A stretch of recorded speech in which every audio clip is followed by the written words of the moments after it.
BSc class से related carbohydrate chapter पर एक और क्वेश्चन के बारे में डिस्कस करेंगे आज के इस वीडियो में। आज का ये क्वेश्चन रहने वाला है एल्डोज को, एक मिनट, एल्डोज को जो लोअर एल्डोज है उसको हम उच्च एल्डोज में चेंज करेंगे, जिसको आप स्टेप अप रिएक्शन या श्रेणी आरोहण के नाम से जान सकते हो। और दूसरा, इसी को जस्ट उल्टा करेंगे, उच्च एल्डोज को हम निम्न एल्डोज में चेंज करेंगे। ठीक है। हेलो दोस्तों, मेरा नाम है योगेश साहू और आपका मेरे यूट्यूब चैनल योगेश केमिस्ट्री में स्वागत है। तो देखते हैं कार्बोहाइड्रेट से रिलेटेड आपको क्वेश्चन कैसे पूछा जाएगा, इसको देखते हैं और धमाल मचाते हैं। तो इसमें आपको अगर क्वेश्चन इस टाइप से पूछा गया तो आपको इसका आंसर कैसे करना है, चलिए देखते हैं। क्वेश्चन आपको किस किस टाइप से पूछा जा सकता है, इसको पहले डिस्कस कर लेते हैं। तो हम देख रहे हैं जैसे कि निम्न एल्डोज को उच्च एल्डोज में कैसे चेंज करेंगे, परिवर्तन करेंगे। श्रेणी आरोहण रिएक्शन होता है, मतलब सीरीज को अपग्रेड करना है। ठीक है। दूसरा, इसमें हम जो श्रेणी आरोहण का जो रिएक्शन होता है या निम्न को उच्च एल्डोज में चेंज करते हैं, इसको एक वैज्ञानिक के द्वारा चेंज किया गया था, किलियानी के द्वारा। तो हम इसको किलियानी संश्लेषण के नाम से भी जानते हैं। तो किलियानी संश्लेषण पर टिप्पणी लिखिए, ऐसा क्वेश्चन भी दे सकता है आपको। या तो दूसरा, जैसे कि एरेबिनोज है उसको ग्लूकोज में आप चेंज कैसे करोगे, अर्थात ये एरेबिनोज जो है, एक और क्वेश्चन इसको आपको कैसे दे सकता है कि पेंटोज को आपको हेक्सोज में चेंज करना है। ठीक है।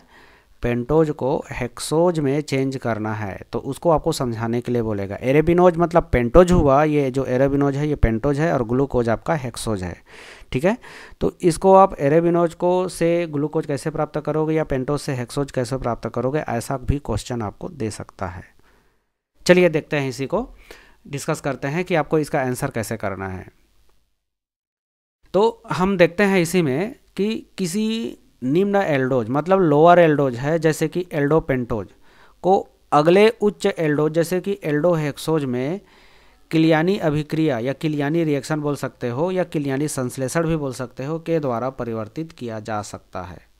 मतलब जैसे कि अभी हमें बताया कि पेंटोज को हेक्सोज में चेंज करने के लिए हम एक वैज्ञानिक के द्वारा इसको चेंज किया गया था, जिसको हम किलियानी के नाम से जानते हैं और उसी का नाम देकर हम किलियानी संश्लेषण बोल देते हैं। ठीक है। तो इसको जो स्टेप वाइज हम देखते हैं, फिर इसका रिएक्शन देखते हैं कि किस प्रकार से होगा। सबसे पहले हम क्या करेंगे, ध्यान रखिएगा, मैं 5 कार्बन पर बात कर रहा हूँ और 5 कार्बन को अपने को 6 कार्बन में चेंज करना है। तो ऐसे बहुत सारे रिएक्शन आपको पता होगा जिसमें आप देखे होंगे कि 5 कार्बन को 6 कार्बन में कैसे चेंज किया जाता है। आपको नहीं पता है तो योगेश बता देगा आपको कि आपको कैसे चेंज करना है। पहले हम कार्बन को जोड़ेंगे और कार्बन को जोड़कर फिर हम उसको जो रेस्पेक्टेड अपने को फंक्शनल ग्रुप चाहिए उसमें हम चेंज करेंगे। चलिए ठीक है। जैसे कि हम एल्डोनिक ग्रुप के बारे में बात कर रहे हैं, एल्डिहाइडिक ग्रुप के बारे में बात कर रहे हैं, उसी को हम यहाँ पर स्पेसिफिक पकड़ कर ले रहे हैं। तो इसमें हम देखेंगे जैसे कि एल्डोपेंटोज को हम जब तनु HCN में, ठीक है, हम डाइल्यूट HCN अम्ल लेते हैं, हाइड्रोजन साइनाइड, उसमें विलय कर देते हैं किसको, एल्डोपेंटोज को। जैसे कि एरेबिनोज आपको क्वेश्चन में दिया है, मान लेते हैं, तो एरेबिनोज को हम लिए डाइल्यूट HCN में हम घोल देते हैं। तो घोलने से क्या बनेगा, साइनोहाइड्रिन बन जाएगा। जैसे कि कुछ देर पहले मैं क्या बोलते हैं, जो ग्लूकोज का साइक्लिक रिएक्शन है वहाँ पर भी मैं डिस्कस किया था, हाइड्रोजन साइनाइड के साथ रिएक्शन कराते हैं तो साइनोहाइड्रिन बनाता है कौन, एल्डिहाइड। ठीक है। तो एल्डिहाइड साइनोहाइड्रिन बना लेगा, एल्डिहाइड ग्रुप। ठीक है। तो ये साइनोहाइड्रिन प्राप्त होगा। अब ये जो साइनोहाइड्रिन प्राप्त हुआ है उसका जलीय बेरियम हाइड्रोक्साइड के द्वारा जल अपघटन कर देते हैं, मतलब थोड़ा सा क्षारीय माध्यम बनाते हैं और क्षारीय माध्यम में जल अपघटन कर देते हैं। ठीक है।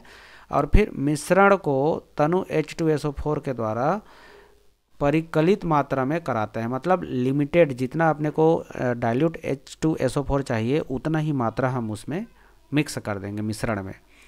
तथा प्राप्त जो बेरियम सल्फेट, अगर ऐसा करेंगे तो अपने को बेरियम सल्फेट प्राप्त होगा, इसका अवक्षय प्राप्त होगा, उसको हम फिल्टर कर लेंगे, अलग कर लेंगे। अब इन पदों में जो जलीय विलयन में 6 कार्बन परमाणु द्वारा पॉलीहाइड्रोक्सी अम्ल प्राप्त होगा। ठीक है।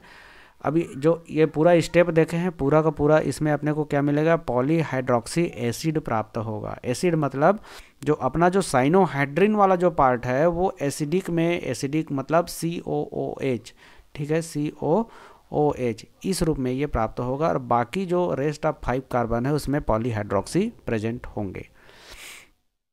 अच्छा, ये जो ऊपर के पद में हम देखते हैं, पद 1 में मतलब ऊपर वाले जो पद में अभी जो स्टेप हम डिस्कस किए उसमें जो प्राप्त जलीय विलयन है जिसमें पॉलीहाइड्रोक्सी और एसिड है, ठीक है, को हम शुष्क होने तक वाष्पन करते हैं। ठीक है, जब इसको हम शुष्क होने तक मतलब उसमें जो निर्जलीकरण कर रहे हैं एक प्रकार से मान के चलिए, ठीक है, जो भी जल होगा उसको हम निकाल रहे हैं, तो निकालते हैं वाष्पन करते हैं तो गामा इलेक्ट्रॉन बन जाता है। ये पूरा मैं अभी रिएक्शन में बताऊंगा क्या क्या होता है, पहले इसको आप ध्यान से सुनिएगा। गामा इलेक्ट्रॉन प्राप्त हो जाता है। ये जो गामा इलेक्ट्रॉन बना उसका हम अपचयन करेंगे। अब अपचयन मतलब अपचयन क्यों कर रहे हैं, ध्यान दीजिएगा, यहाँ पर क्या बना है, एसिड बना है, और इसी एसिड को मेरे को अब अपचयन करना है। तो अपचयन एकदम कंप्लीट रिडक्शन नहीं करना है, कंप्लीट अपचयन नहीं करना है, पूर्ण अपचयन, हम इसको आंशिक रूप से अपचयन करेंगे ताकि ये जो एसिड ग्रुप है वो कार्बोनिल समूह में चेंज हो जाए। ठीक है, तो गामा इलेक्ट्रॉन का हम अपचयन करेंगे, तो उसके लिए हम मंद अम्ल विलयन और सोडियम अमालगम का यूज करते हैं। सोडियम अमालगम हमेशा पार्शियल रिडक्शन करता है, कहीं पर भी यूज करो वो एक स्टेप पीछे का रिडक्शन देगा। ठीक है, तो पार्शियली रूप से सोडियम अमालगम के द्वारा हम इसका क्या कर देंगे, रिडक्शन करा देते हैं, तो अपने को एल्डोहेक्सोज प्राप्त होगा। ठीक है, तो अब इस स्टेप को रिएक्शन में कैसे देखेंगे, चलिए देखते हैं। तो इसमें हम देख रहे हैं जैसे कि ये आपका 5 कार्बन, ये आपका पहला कार्बन हो गया, 3 कार्बन यहाँ पर है, और ये आपका 3 और 1 4 हो गया, ये आपका 5वां कार्बन। ठीक है, तो ये 5 कार्बन का एक एल्डो पेंटोज का कंपाउंड ले रहे हैं जिसको हम जानते हैं एरेबिनोज के नाम से। ठीक है, इसको हम हाइड्रोजन साइनाइड के साथ हम अभिकृत कर देते हैं, उसके साथ रिएक्शन कराते हैं तनु HCN के साथ, तो साइनोहाइड्रिन बनेगा, जैसा कि हम पहले डिस्कस किए। ठीक है, ये साइनोहाइड्रिन मतलब ये जो एल्डिहाइड ग्रुप है उस एल्डिहाइड ग्रुप में साइनाइड ग्रुप जुड़ जाएगा। जैसे कि आप देख रहे हैं यहाँ पर, ये आपका यहाँ पर देखेंगे तो 4 कार्बन इतना हो गया, ये 5वां कार्बन, और ये आपका 6वां कार्बन अब यहाँ पर इंट्रोड्यूस हो चुका है। ठीक है, ध्यान दीजिएगा, 6वां कार्बन हम यहाँ पर ले आए हैं, लेकिन ये साइनाइड के फॉर्म पर है। अब इसको मैं क्या कर देता हूँ, इसमें मैं इसको ऑक्सीडाइज कर देता हूँ। तो ऑक्सीडाइज मतलब जल अपघटन करेंगे, और नाइट्रोजन हमेशा रिएक्शन से बाहर निकलने के लिए ही बना होता है। ठीक है, जब इसको हम जल अपघटन कर देते हैं, किसमें, पहले हम थोड़ा सा क्षारीय माध्यम लेते हैं, क्षारीय माध्यम लेंगे तो ये जल अपघटन हो जाएगा, किसका, साइनाइड पार्ट का। लेकिन यहाँ पर ये क्षारीय माध्यम होने के कारण से ये जो हाइड्रोजन है, ये हाइड्रोजन अपने को प्राप्त नहीं होगा, तो इसके लिए हम क्या कर देंगे, थोड़ा सा एसिडिक कर लेंगे, H2SO4। तो ये जो यहाँ पर जो बेसिक रेडिकल होगा वो बेसिक रेडिकल निकल कर हाइड्रोजन आ जाएगा, और ये एसिडिक ग्रुप में चेंज हो जाएगा। इसी को बोला गया है पॉलीहाइड्रोक्सी। ये आपका देख रहे हैं, ये नीचे का पूरा क्या है, पॉलीहाइड्रोक्सी है, और उसके साथ में एक अम्ल है। ठीक है, तो ये वाला जो ऊपर वाला पार्ट है ये आपका क्या हो गया, अम्ल हो गया, ये ऊपर का। ठीक है, अब इसमें देखोगे तो टोटल कितना कार्बन हो गया है, पूरा का पूरा 6 कार्बन का बन गया है। मतलब अब हम 5 कार्बन को 6 कार्बन में चेंज कर लिए। पूरा का पूरा प्रोसेस कौन सा प्रोसेस है, किलियानी संश्लेषण का प्रोसेस है, ध्यान रखिएगा। ठीक है, फिर हम क्या करेंगे, इसको शुष्क होने तक वाष्पन करेंगे। शुष्क होने तक वाष्पन करते हैं मतलब एक्चुअल में हम उसको क्या कर रहे हैं, डिहाइड्रेट कर रहे हैं, निर्जलीकृत कर रहे हैं।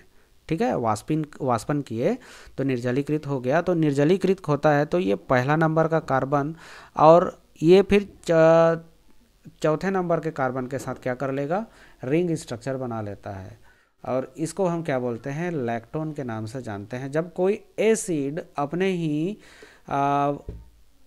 ही संरचना में कहीं पर जाकर ये ज्वाइन हो जाता है, रिंग स्ट्रक्चर बना लेता है, तो हम इसको लैक्टोन के नाम से जानते हैं। ठीक है, सेम प्रोसेस यहाँ पर हो रहा है। अच्छा, ये आपका फंक्शनल ग्रुप था, ये आपका अल्फा ग्रुप हो जाएगा, अल्फा पोजीशन, ये आपका बीटा पोजीशन हो जाएगा, और ये आपका गामा पोजीशन होगा। इसीलिए हम इसको क्या बोल रहे हैं, गामा इलेक्ट्रॉन के नाम से जान रहे हैं। ठीक है, यहाँ पर हम OH यहाँ से निकाले और यहाँ पर का हाइड्रोजन निकाले। ठीक है, या तो आप OH को यहाँ से निकाल दो और यहाँ से आप हाइड्रोजन को सिंपली निकाल दो, तो H2O बाहर निकल जाएगा। तो एक ऑक्सीजन यहाँ पर बचा, कहाँ से, ये नीचे जो चौथा नंबर का कार्बन है यहाँ से, ये गामा पोजीशन। ठीक है, यहाँ से आपका ऑक्सीजन हो गया जो आप बीच में देख रहे हो यहाँ पर रिंग स्ट्रक्चर में, और यहाँ से आप OH निकाल चुके हो, तो H2O बाहर निकल गया जो आप यहाँ पर माइनस कर चुके हो। ठीक है, और ये बना लिया लैक्टोन। अब इसको हम क्या करते हैं, सोडियम अमालगम के द्वारा क्या कर देंगे, अपचयन करेंगे। अपचयन करेंगे तो आंशिक रूप से अपचयन करता है, तो एसिड को किस में चेंज करेगा, एल्डिहाइडिक ग्रुप में चेंज कर देगा। तो ये जो एसिड है वो अब एल्डिहाइडिक ग्रुप में चेंज हो गया है। ठीक है, तो इस प्रकार से हम इसको क्या करते हैं, 5 कार्बन को पहले 6 कार्बन में चेंज किए और 6 कार्बन को चेंज करते हुए फिर से हम क्या कर लिए, जो अपना फंक्शनल ग्रुप चाहिए वैसा हम इसको फंक्शनल ग्रुप ले आते हैं। तो एल्डोपेंटोज जो आप देख रहे हैं ऊपर, एल्डोपेंटोज, इसको हम किस में चेंज कर लिए, एल्डोपेंटोज को हम एल्डोहेक्सोज में चेंज कर लेते हैं, यहाँ पर देख रहे हैं। ठीक है, तो ये आपका क्या कहलाता है, किलियानी संश्लेषण कहलाता है। ये एक टाइप का क्वेश्चन हुआ। अब दूसरा हम इसी को उल्टा कर देते हैं, जैसे अभी हम चले कि जो सीरीज असेंडिंग कंडीशन देखे, अब उसको हम देते हैं, जो सीरीज है उसको डिसेंडिंग कंडीशन करते हैं, मतलब अवरोहण करते हैं। मतलब 6 कार्बन को अब हम 5 कार्बन में चेंज करने वाले हैं। तो हम यहाँ पर कार्बोहाइड्रेट का कार्बोहाइड्रेट ही रखेंगे। तो अब ये जो क्वेश्चन बनेगा, उच्चतर एल्डोज का निम्नतर एल्डोज में परिवर्तन को समझाना है। सीरीज को हम क्या कर रहे हैं, सीरीज ग्रेड को हम डाउन कर रहे हैं। अच्छा, अब इसमें देखोगे, अभी हम देखें एरेबिनोज से हम ग्लूकोज बनाए थे, तो अब इस बार हम क्या करेंगे, ग्लूकोज से अब एरेबिनोज बनाएंगे, उल्टा। ठीक है, इसके लिए हम जो टेक्निक यूज करते हैं, रफ विधि का यूज करते हैं या तो होल विधि का यूज करते हैं। 2 टेक्निक यहाँ पर यूज होता है, रफ विधि और होल विधि। इसमें से कोई सा भी एक पार्ट को आपको पूछा जा सकता है सीधा नाम से, या तो आपको स्वेच्छानुसार भी दे सकता है, जैसे कि उच्चतर एल्डोज का निम्नतर एल्डोज में परिवर्तन को आपको समझाना है, तो आप अपने स्वेच्छानुसार भी बता सकते हो। चलिए इस क्वेश्चन का आंसर कैसे करेंगे, योगेश बताता है, आप ध्यान से सुनिएगा, समझिएगा। ठीक है, तो ये उत्तर हम इसका कैसे लिखेंगे, तो ये जो पहला हम ले रहे हैं, हम इसमें हम देखते हैं पहले होल विधि को, होल विधि भी बोलते हैं। होल विधि को कैसे हम देखेंगे, तो इसमें हम क्या करते हैं, मान लेते हैं हम एक एल्डोहेक्सोज लेते हैं, कोई सा भी एल्डोहेक्सोज, जैसे कि ग्लूकोज ले सकते हो, को अपने को एल्डोपेंटोज जैसे एरेबिनोज में चेंज करना है, बदलना है। तो यह परिवर्तन को हम निम्न स्टेप में कर सकते हैं। कौन कौन सा स्टेप है योगेश, चलिए देखते हैं। तो ये जो एल्डोहेक्सोज है, एल्डोहेक्सोज की अभिक्रिया हम हाइड्रोक्सी एमीन से करा देते हैं। हाइड्रोक्सी एमीन, ध्यान रखिएगा मैं इसमें नाइट्रोजन ला रहा हूँ, नाइट्रोजन हमेशा विलोपित होने के लिए ही बना होता है। हाइड्रोक्सी एमीन से कराए तो इस प्रकार प्राप्त ऑक्जिम को जब एसिटिक एनहाइड्राइड के साथ गर्म करेंगे तो ऑक्जिम का निर्जलीकरण हो जाएगा और हाइड्रोक्सिल समूहों का एसिटिलीकरण हो जाता है। पूरा का पूरा जितना भी हाइड्रोक्सिल समूह होगा वो सब एसिटिलीकरण हो जाएगा, और जो ऑक्जिम होगा वो ऑक्जिम जो होता है उसका निर्जलीकरण हो जाता है। अच्छा, ये जो पहला स्टेप में जो हम अभी देखें कि एसिटिलीकरण और निर्जलीकरण वाला जो प्रोडक्ट अपने को मिला है उसके बारे में डिस्कस करते हैं।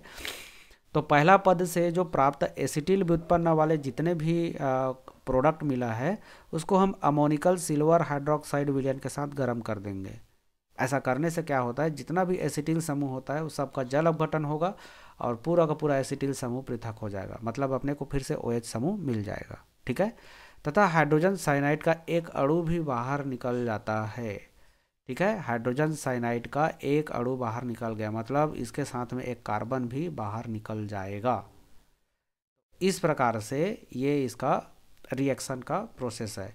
अच्छा, इसको जब रिएक्शन फॉर्म में आप देखोगे तो क्या कर रहे हैं, जैसे कि देखो ये ग्लूकोज लिया गया है, इसमें आपका ये CHO समूह है। ठीक है, अब इसको हम हाइड्रोक्सिल एमीन के साथ अभिक्रिया कराए तो ये बना लिया ऑक्जिम, ये है आपका ऑक्जिम वाला पोर्शन। ठीक है, और एसिटिक एनहाइड्राइड के साथ अभिक्रिया करा रहे हैं तो ये पूरा का पूरा जितना भी यहाँ पर देख रहे हो OH समूह, जो 5 OH समूह देख रहे हैं, ये पांचों OH समूह एसिटिल ग्रुप में चेंज हो जाएगा। ठीक है, ये पूरा का पूरा एसिटिल समूह में चेंज हो जाता है। ये हाइड्रोजन नहीं है ना, ये कार्बन है, ध्यान रखिएगा। तो ये पूरा का पूरा एसिटिल समूह में चेंज हो गया। जब इसको हम सिल्वर हाइड्रोक्साइड के साथ गर्म करते हैं तो ये पूरा का पूरा जो ग्रुप यहाँ पर देख रहे हो एसिटिल ग्रुप, वो पूरा निकल जाएगा, बाहर निकल जाएगा, और फिर से यहाँ पर देख रहे हो आप हाइड्रोक्सिल ग्रुप जुड़ गया। लेकिन उसी समय में यहाँ पर एक हाइड्रोजन साइनाइड भी बाहर निकलेगा, इसी स्टेप में बाहर निकल जाता है। तो इसको एक अलग अलग स्टेप में बता दिया, हाइड्रोजन साइनाइड भी बाहर निकलेगा। तो हाइड्रोजन यहाँ पर देखो साइनाइड है और एक हाइड्रोजन यहाँ से उठा लेगा दूसरे नंबर के कार्बन से। ठीक है, तो हाइड्रोजन साइनाइड इस प्रकार से बाहर निकला। तो अब ये जो दूसरा नंबर का कार्बन था, ये दूसरा नंबर का, वो अब पहला नंबर का कार्बन हुआ, जिसमें अब देखेंगे तो CHO बचा है। ठीक है, इस प्रकार से ये एल्डोपेंटोज में चेंज हो जाता है। ये है आपका वहल विधि। ठीक है, रफ विधि के बारे में देखते हैं। रफ विधि से कैसे आप बना सकते हो, डाउनग्रेड कैसे कर सकते हो, श्रेणी अवरोहण कैसे कर सकते हैं, देखते हैं। तो रफ विधि को हम कैसे देखेंगे, तो इसमें भी हम स्टार्टिंग वहीं से करेंगे, ग्लूकोज से। ग्लूकोज को किसी मंद ऑक्सीकारक जैसे ब्रोमीन जल के साथ हम अभिक्रिया कराएं। ठीक है, ये मंद ऑक्सीकारक होता है, माइल्ड ऑक्सीडाइजिंग एजेंट होता है, इससे हम ऑक्सीकृत कराते हैं तो ये अम्ल में परिवर्तित हो जाता है, जैसे कि ग्लूकोनिक एसिड बना लेगा। ठीक है, कौन, ग्लूकोज ग्लूकोनिक एसिड बना लेगा। एक प्रकार से हम उसका जल का योग करा रहे हैं, किसमें, एल्डिहाइडिक ग्रुप में। अब ये जो ग्लूकोनिक अम्ल है या जो अम्ल प्राप्त हुआ है उसमें है, उसका हम कैल्शियम लवण बना लेते हैं, और कैल्शियम लवण बनाकर फेरस आयन की उपस्थिति में हम हाइड्रोजन पेरोक्साइड से क्या कर लेंगे, ऑक्सीकृत कर देते हैं। ऐसा करने से CO2 का एक अणु विलोपित हो जाता है। ऐसा जब हम स्टेप अपनाएंगे तो CO2 का एक अणु विलोपित हो जाता है। अब CO2 जब निकल रहा है तो अब ध्यान दीजिएगा, एक कार्बन बाहर निकल गया, इसलिए अब ये एल्डोज में चेंज हो जाएगा, पेंटो एल्डोज में चेंज हो जाएगा, या निम्नतर एल्डोज में चेंज हो जाता है। इसका जो स्टेप है, रिएक्शन आपको देखिए, सिंपली छोटा सा रिएक्शन है। ग्लूकोज लिए, ग्लूकोज में हम ब्रोमीन जल मिक्स करते हैं तो ये ऑक्सीकृत हो जाएगा। यहाँ पर का पोर्शन देखिए, ये आपका एल्डिहाइडिक समूह है, और यहाँ पर देखते हैं तो अम्लीय समूह हो गया, अम्ल बन गया, जिसको हम ग्लूकोनिक अम्ल के नाम से जानते हैं। ठीक है, अब ये ग्लूकोनिक अम्ल में हम कैल्शियम लवण मिक्स करेंगे। ठीक है, कैल्शियम हम मिक्स कर देते हैं और कैल्शियम लवण उसका तैयार कर लेंगे। ठीक है, कैल्शियम लवण जो बनेगा, पहला स्टेप में कैल्शियम लवण बना, ठीक है, इसका फिर उसमें हम क्या करेंगे, फेरस एसीटेट डालेंगे और साथ में हाइड्रोजन पेरोक्साइड को भी डाल देंगे। हाइड्रोजन पेरोक्साइड को जैसे ही डालते हैं फिर इसका ऑक्सीकरण होगा, और ऑक्सीकरण के द्वारा ये जो फेरस एसीटेट होता है ये कार्बन डाइऑक्साइड को बाहर निकाल देगा। एक कार्बन यहाँ पर कम हो गया, किसमें, इस जो ग्लूकोज है, जो यहाँ पर 6 कार्बन था वो अब 5 कार्बन में चेंज हो गया, कार्बन डाइऑक्साइड बाहर निकलने के कारण। और ये ग्लूकोज जो है वो अब एरेबिनोज में चेंज हो चुका है। ठीक है, तो ये आपका रफ विधि हुआ। तो ऐसे आपको यहाँ पर क्वेश्चन पूछा जाता है, छोटा छोटा मार्क का ये क्वेश्चन होगा, 3-3 नंबर का। तो आप इसको इजीली इसी प्रकार से डिस्क्राइब कर सकते हैं, लिख सकते हैं। वीडियो अच्छा लगा होगा तो वीडियो को लाइक ज़रूर कर दीजिएगा, और कौन से टॉपिक पर वीडियो चाहिए आप कमेंट बॉक्स में ज़रूर मेंशन कीजिएगा। अपने दोस्तों के साथ शेयर ज़रूर कीजिएगा ताकि मैं भी मोटिवेट हो सकूं और आपके लिए ऐसे अच्छा वीडियो लाता रहूं। वीडियो में बने रहने के लिए धन्यवाद।